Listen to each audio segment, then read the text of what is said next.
বাদামের চাটনি দিয়ে উপমা। উপমা হচ্ছে একটা সুজির তৈরি রান্না। এটা হচ্ছে সাউথ ইন্ডিয়ার খাওয়া, অনেকেরই পছন্দ। এটা খেতে যেমন লোভনীয়, তেমনি বানাতেও খুব সহজ। সুজি সাধারণত আমরা দুধ দিয়েই খাই, সুজির হালুয়া খাই। এইভাবে একবার সুজিটা রান্না করে দেখবেন। প্রথমে নিয়ে নিয়েছি সব মশলা। এবার গরম তেলে সব মশলাগুলোকে ভাজবো।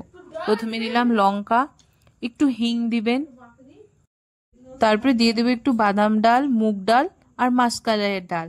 এটা তরকাতে অনেক টেস্টি লাগবে। তারপরে সরিষার দানা, আদা কুচি দিয়ে কড়ি পাতা। এবার আপনারা যা যা সবজি খেতে পছন্দ করেন, যেমন আমি গাজর, আলু সব দিয়েছি, দিয়ে ভালো করে ভেজে নিব। সবজিটা ভাজা হয়ে গেলে এবার সেটার মধ্যে দিয়ে দিব কাঁচা সুজি, সেটাকেও ভালো করে ভেজে নিব।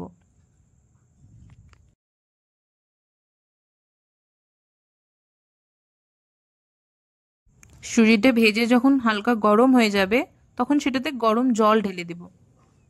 গরম জল আমি আগেই করে নিয়েছিলাম।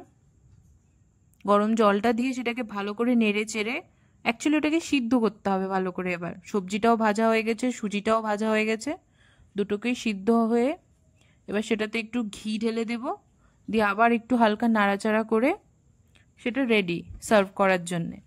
এবার চাটনি তৈরি করার জন্য কি কি লাগবে, প্রথমে বাদাম নিয়ে নেব, কয়েকটা শুকনো লঙ্কা, সেটাকে ভালো করে ভেজে নেব, ড্রাই রোস্ট করে নেব।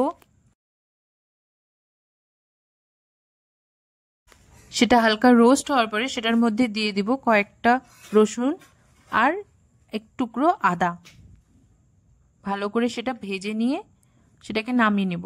এবার সেই চাটনিটাতে তড়কা দেওয়ার জন্য হালকা তেলের মধ্যে সর্ষের দানা, একটু লঙ্কা আর একটু সামান্য আদা দিয়ে ভালো করে তড়কা করে সেটার মধ্যে ঢেলে দিব কড়ি পাতা। কড়ি পাতা মেন সাউথ ইন্ডিয়ার খাবারে। এবার সেটার মধ্যে চাটনিটা পিষে ঢেলে দেব। চাটনিটা একটু ফুটে আসলেই সেটাও রেডি একদম সার্ভ করার জন্য।